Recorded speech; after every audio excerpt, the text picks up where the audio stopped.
Toda producción audiovisual, incluyendo la telenovela, inicia con una idea. Y de la idea pasa un guión. Si el primer paso está mal, si la idea y el guión están mal, aumenta la probabilidad de que el proyecto termine mal. En el caso de la telenovela venezolana, por las entrevistas que realicé, era muy común que los guiones se escribieran el mismo día que se iban a grabar. Al parecer era porque el diarismo les comía la producción. Sin embargo, es imposible desarrollar una telenovela cuyos guiones se están escribiendo el mismo día de la emisión. Así que eso tenía que terminar mal. Y terminó muy mal. Esa afirmación me la dieron varios actores que participaron en muchas telenovelas. Y en todas ellas sucedía lo mismo. Me lo dijo Dilian Guaycarán, me lo ratificó Henry Galué. Y en la última entrevista, María Alejandra Martín, que trabajó en una de las telenovelas más exitosas de Venezuela, como fue Por estas calles, también afirmó que sucedía eso con los guiones.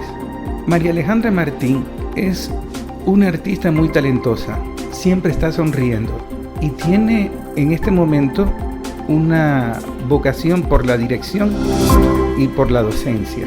Me llamó la atención la manera como ha venido trabajando y desarrollando sus proyectos. Es una linda mujer, una linda persona, y en su sonrisa se desprende autenticidad en lo que hace.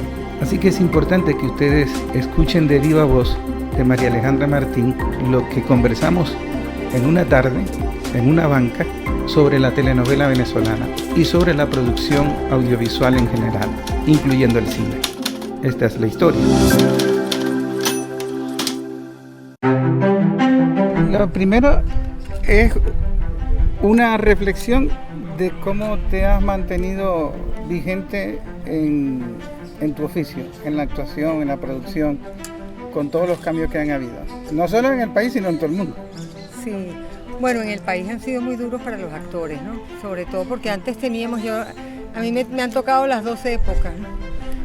Porque yo empecé en la época en la que la televisión, imagínate, se hacían 3 novelas simultáneas en cada canal, aparte de eso programas de humor, programas de, en fin, todo lo que se hacía, que era muchísimo, ¿no?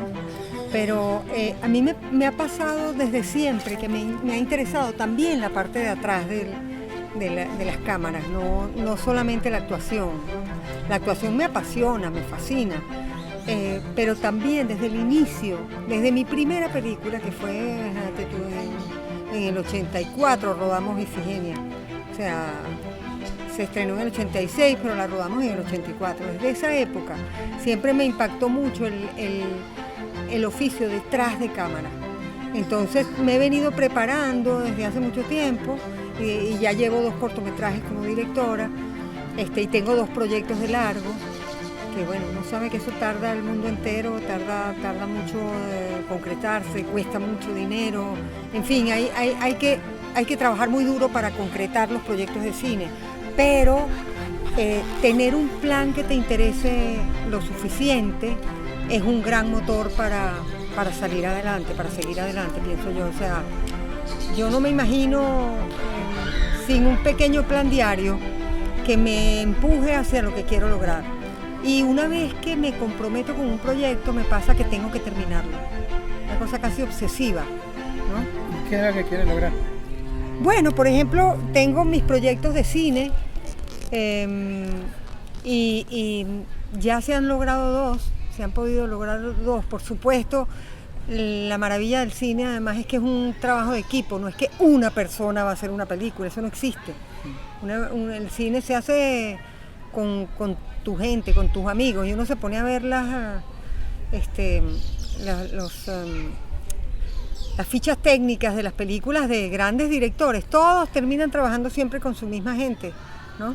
A veces cambian algunos de las personas del equipo, pero generalmente trabajan con la misma gente, ¿no? Porque uno empieza como a armar su equipo, el equipo con el que te puedes entender, el equipo que comprende lo que tú quieres y a quienes tú comprendes.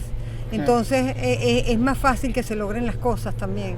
Yo creo que es eso lo que ayuda a mantenerse en este oficio, ¿no? Okay. Ahora, de todas las etapas que ha habido, de todos los cambios que ha habido, este ha sido un cambio cultural de la comunicación, que no es poca cosa y no es frecuente.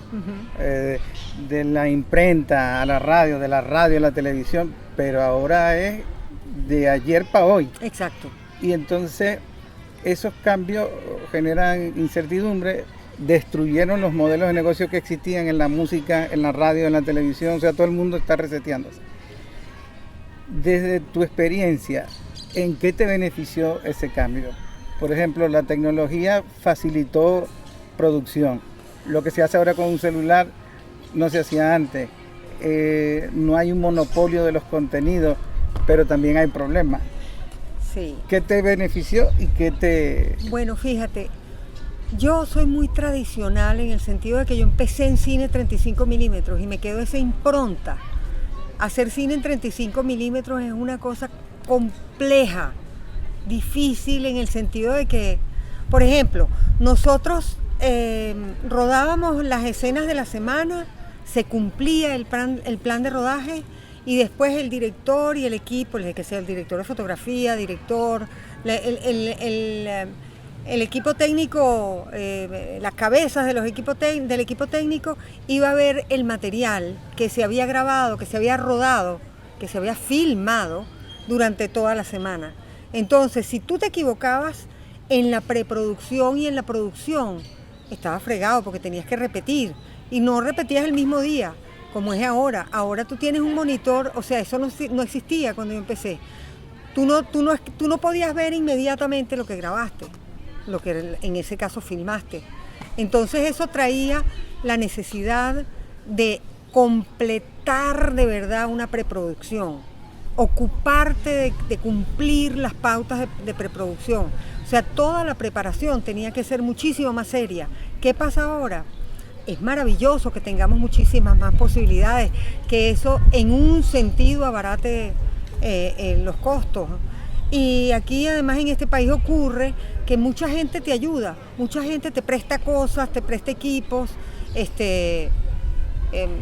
y eso no ocurre frecuentemente en ningún otro lado. Yo digo que aquí ocurre muchísimo, que hay gente que está dispuesta a apoyar. Pero claro, el problema que yo veo ahora es que las cosas se hacen sin prácticamente ninguna planificación. La gente quiere resolver los problemas en el rodaje, durante el rodaje. Y eso lo que puede llevarte es a la improvisación. Yo creo que uno tiene que tratar, siempre va a pasar algo que te cambie siempre va a haber accidentes en cine, siempre. Siempre va a ocurrir algo que no te esperabas. Por ejemplo, cayó el palo de agua. O sea, yo recuerdo mi primer corto, el primer día cayó un palo de agua y habíamos planeado empezar por otro lado, teníamos el salón más tarde, en fin, y se resolvió porque habíamos hecho muy buena preproducción. Claro. ¿Me entiendes? Entonces uno está preparado para ese tipo de cosas. Claro, el cine siempre tuvo una mística y un arte que en los tiempos que grababas 3-1 o 1-1, tenías que ser eficiente o eficiente. Exactamente. Sin embargo, en la televisión también se improvisaba. Los actores que yo entrevisté me decían que los guiones se los entregaban el mismo día que se grababan. Con decirte que por estas calles nos daban una cosa que se llamaba las hijuelas, que tú tenías el capítulo el mismo día o el día anterior como máximo. Entonces tú llegabas en la mañana y de repente te volvían, te entregaban la hijuela. O sea, no solamente que el capítulo te lo acababan de entregar, sino que el día del rodaje de repente te entregaban una hijuela de otra escena que tenías que grabar. Porque acuérdate que por estas calles tenía esa cosa como muy inmediata de lo que estaba ocurriendo, e incorporaban lo que pasaba, lo que salía en el periódico, te lo metían en las escenas del día. Entonces, ¿qué pasa? En televisión llega un momento, como es algo que haces que hacíamos durante muchos meses, llega un momento en que ya sabes cómo resolver ese problema. Más bien después te das cuenta de que es una maravilla el oficio de la televisión, en el sentido de que te ayuda a aprender a resolver rápidamente los dilemas, los problemas que te plantea una escena. ¿Me entiendes?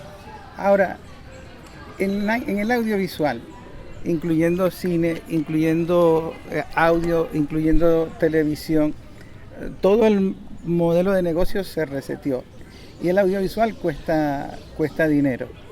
Lo que sucede en el país y en muchas partes del mundo es que no se ha encontrado ese modelo de negocio que lo haga sustentable en el tiempo. Por ejemplo, lo que yo he estudiado, tenemos un talón de Aquiles en los guiones, en la dramaturgia, tenemos otro talón de Aquiles en la difusión, en el marketing del producto ya terminado y los espacios donde se exhibe. Por factores externos, que hay industrias más poderosas que controlan el negocio de manera internacional. Por factores internos, que se ha comprendido poco que es arte, pero también es un negocio, claro, que tiene que ser rentable. En lo que tú estás viviendo, porque que tú me hayas dicho que hayas producido 2 cortos, eso es una proeza. Es una proeza. Eso es como admirar. Es una proeza. ¿Cómo lo estás viendo tú? ¿Cómo lo estás viviendo? Mira, yo todavía no he encontrado el modelo de negocio que me funcione, honestamente. Yo no he ganado un centavo desde este lado no he logrado ganar un centavo porque es muy costoso y siempre, aunque, fíjate tú, nosotros logramos con el último cortometraje, armamos en una plataforma de recaudación de fondos, logramos más de 80, óyelo bien porque esto es una proeza, más de 80 personas nos ayudaron para conseguir el dinero para el rodaje del cortometraje Retorno. Más de 80 personas pusieron desde $10 hasta unos que pusieron $500. O sea, logramos entusiasmar a la gente para que nos apoyara para el rodaje de la película. Y hablaste de una plataforma también. Sí, la plataforma Indiegogo, a través, armamos hicimos un video explicando el proyecto, había que subtitular todo y ponerlo al inglés, y todo el material que se escribió había que ponerlo en inglés. Entonces armamos y a la hora del té, el 100% creo yo de las personas que colaboraron son venezolanos, o sea, no el 100%, pero te diría que el 90% de personas que colaboraron con el proyecto son venezolanos en el exterior. Okay. Porque además yo veo los nombres de la gente que colaboró. Entonces tú te das cuenta que, muchísima gente, venezolanos en el exterior. Por eso es un tesoro que tenemos, gente que está dispuesta a apoyar y a lo mejor tienen mayores posibilidades que la gente que los que estamos aquí adentro, que de repente... Wow, no está fácil para las personas que estamos aquí adentro. Pero ¿qué pasa? Se logró conseguir el dinero para el rodaje y eso hizo que entonces Senac nos diera la postproducción, porque claro, ya teníamos el rodaje, el cortometraje listo.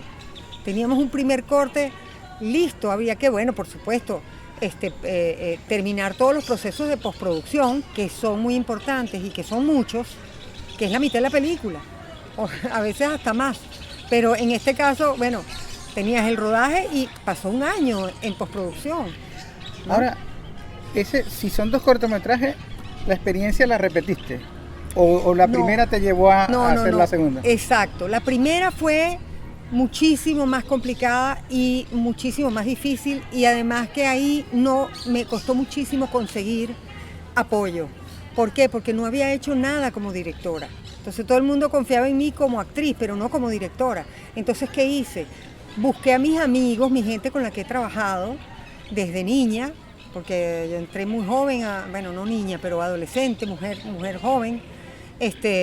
Y es la misma gente que está trabajando conmigo ahora en el lado técnico, ¿no? Logré convencerlos, hice con mi hermano es dibujante y me hizo un storyboard bellísimo. Yo me reuní con él, le expliqué el storyboard precioso que me ayudó a convencer a mis propios amigos. Y cuando vieron el proyecto, les gustó el proyecto, vieron lo que yo quería hacer con este proyecto, se fueron sumando y bueno, igualito le pagamos a todo el mundo. fue súper complicado, fue menos tiempo de rodaje, hubo que rodarlo o sea, un corto de 4 días, rodarlo en día y medio, o 2 días, y corriendo, o sea, pero se hizo impecable, con unos estándares profesionales. Claro. Ahora, el oficio siempre fue así, antes y... Siempre fue complicado y siempre es menor el tiempo que tienes para realizarlo, pero lo que me parece fascinante de esta etapa es cómo requiere que vayas convenciendo, que te vayas uniendo a las personas que conoces. Por ejemplo, a mí me apoyó la Villa del Cine, me apoyó con todos los equipos de iluminación, todo, el camión de luces, todo. Igual uno tiene que dar una contraprestación, compramos unos galones de pintura, etcétera, pero conté con ese apoyo. Claro. Ahora, ese proceso, ¿lo documentaste? ¿Te atreverías a ser mentor en esa área? ¿Encontraste 2, 3 fórmulas que tú digas, por aquí van los tiros? ¿O incluso te atreverías a proponer a una política nacional, hay que hacer esto? Mira, yo me atrevería a ayudar en lo que pueda para cualquier cosa que beneficie al cine.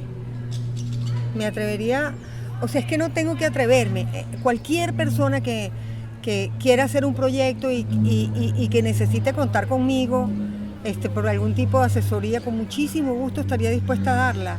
No es algo que sienta que uno se debe reservar, como que si yo... No, todavía yo estoy tratando de conseguir maneras de que esto sea rentable, como tú bien dices. ¿Por qué? Porque si no logro que estas cosas sean rentables, ¿cómo logro seguir haciendo cosas? Claro. Tiene que dar en algún momento dinero para uno poder continuar. Yo quiero dar el salto al largometraje, tengo 2 proyectos de largometraje.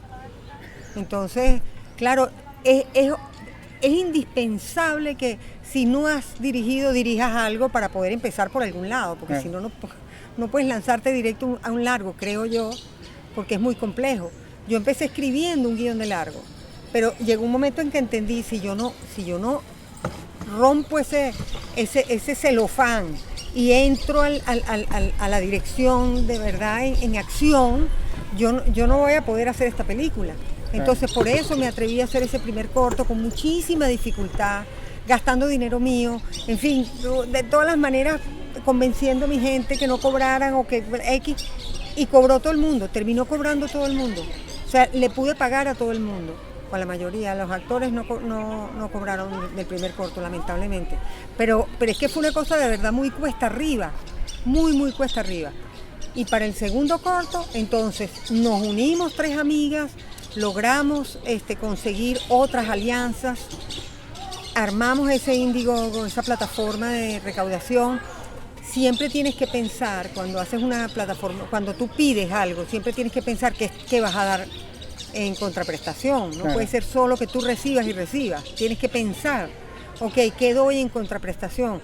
Nosotros hicimos unos videos a cada persona que nos apoyó, apoyándolos en sus emprendimientos, que de repente, si te pones a ver, puede ser un buen negocio también para una persona que dice, bueno, tengo figuras reconocidas aquí que de pronto pueden hacerme promoción de mi emprendimiento, de mi negocio, o me pueden promocionar una película que yo tenga, etcétera. Entonces tú estás dando algo en contraprestación, claro, ¿no? Funcionó como estrategia. Funcionó muy bien. Conseguimos esos 80 patrocinadores que nos dieron el dinero para el rodaje y como te digo, cobró todo el mundo. Después el rodaje fue más costoso, pero entonces tuvimos la posibilidad de conseguir apoyos de empresa privada que nos ayudaron a conseguir, por ejemplo, Kentucky Fried Chicken nos dio las cenas para uno de los días de rodaje, una empresa que se llama We Coffee nos dio las comidas para las cenas para otro día de rodaje.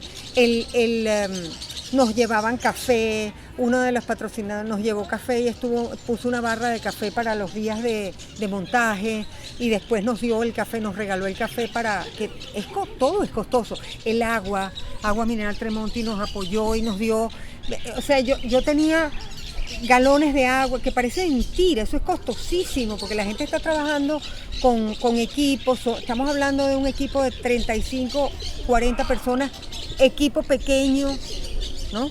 de profesionales. Entonces tú tienes personas que están cargando equipos, lámparas, no sé qué, o sea, necesitas hidratarlo.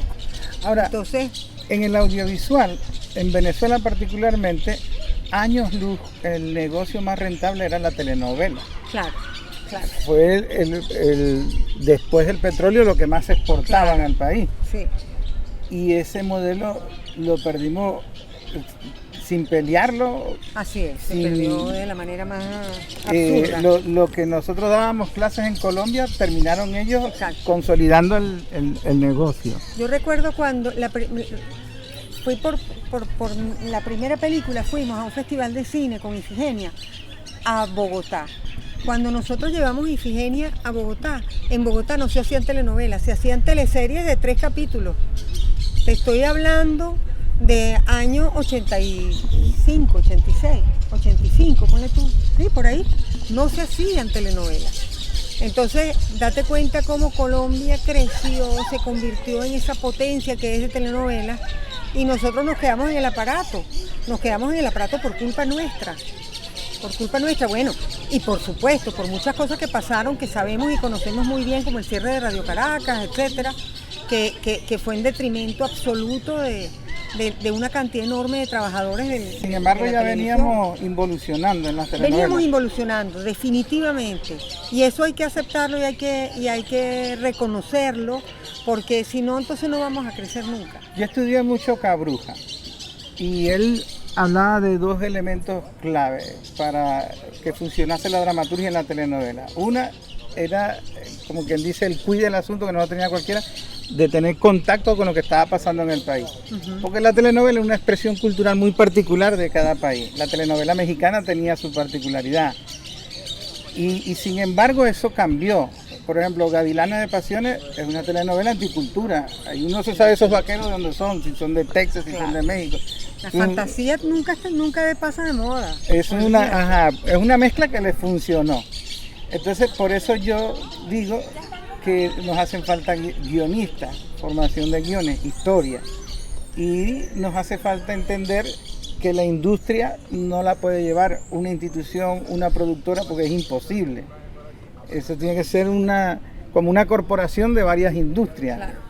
Y la competencia, que haya distintos canales, distintas producciones, que haya para todo público, no solamente, o sea, porque hay gente que de pronto tiene prejuicios con las comedias, o tiene prejuicios o lo que quiere es pura comedia, no, tiene que haber de todo, o sea, el público debería poder tener todas las posibilidades y por supuesto apoyo. El cine necesita apoyo de las instituciones que están creadas para eso. Sí. Y yo creo que ha habido en los últimos tiempos un esfuerzo por lograrlo. Sí ha habido, tenemos que verlo. O sea, yo he visto un cambio, porque no hace mucho la situación era realmente horrible. No había oportunidad de hacer cosas. Y ahora hay una intención de que la cuestión mejore y de que de verdad podamos tener oportunidad todos. Vamos a ver, estamos todos muy pendientes y además ocupándonos de buscar maneras creativas para autofinanciarnos en muchos aspectos de la producción. ¿No viene siendo necesario provocar espacios de debate para la búsqueda de esas propuestas? Yo creo que sí, por supuesto que sí. Porque fíjate... Y sobre todo plurales, Exacto. Espacios plurales. ¿Qué pasa con el arte? La maravilla del arte, del cine, del teatro, de la pintura, de todo. Es que ahí no hay diferencia ni de clase, ni de... no hay diferencia en la cultura no hay diferencia de clases, no hay diferencia de color, raza, nada, no hay diferencia. Si un artista se abre camino en cualquier escenario, si de verdad es un artista y se conecta con su arte, con todas las dificultades que pueda tener, porque sabemos que es un camino difícil, pero bueno, sí, definitivamente tendríamos que unirnos, ¿cómo se dice? Propiciar esos espacios de encuentro donde hablemos de esos temas que nos unen y no de los que nos separan, ¿no? ¿Y por qué no lo hace? ¿Ah? ¿Por qué no lo haces si tienes la experiencia? Pero si yo lo he hecho muchísimo, yo lo estoy haciendo, yo lo hago todos los días. Lo hago y además trabajo con gente de todos lados. Soy una persona súper abierta con respecto a eso.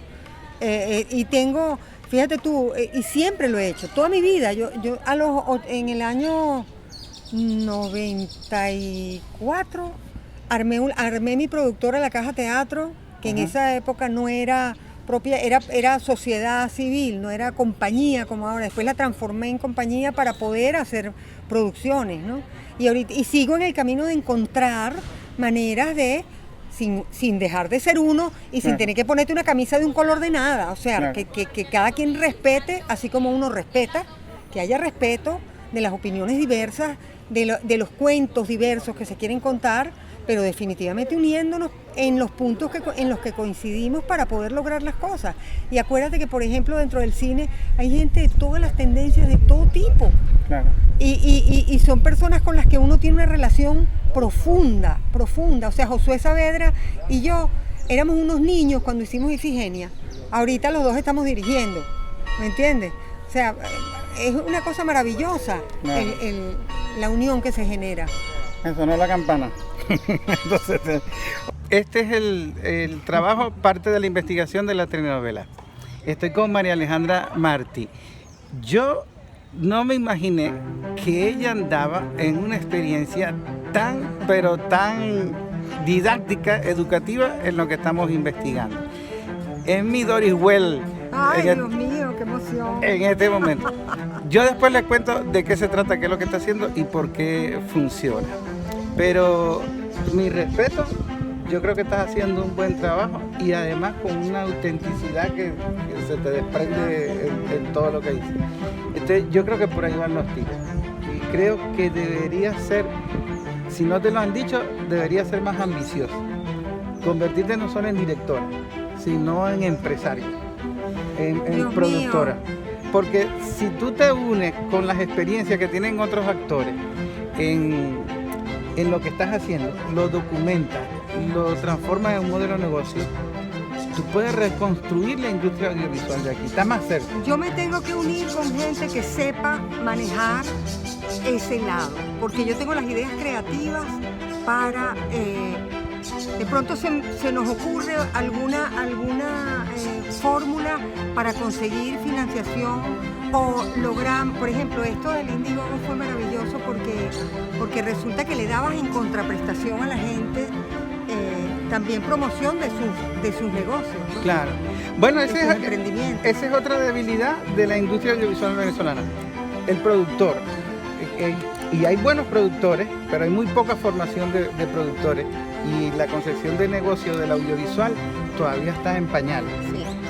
Pero yo te juro por mi madre que tú eres una de las que está más cerca en lograr eso. Prometo que si lo encuentro lo comparto. No me lo voy a quedar para mí sola. Y yo prometo que te voy a perseguir.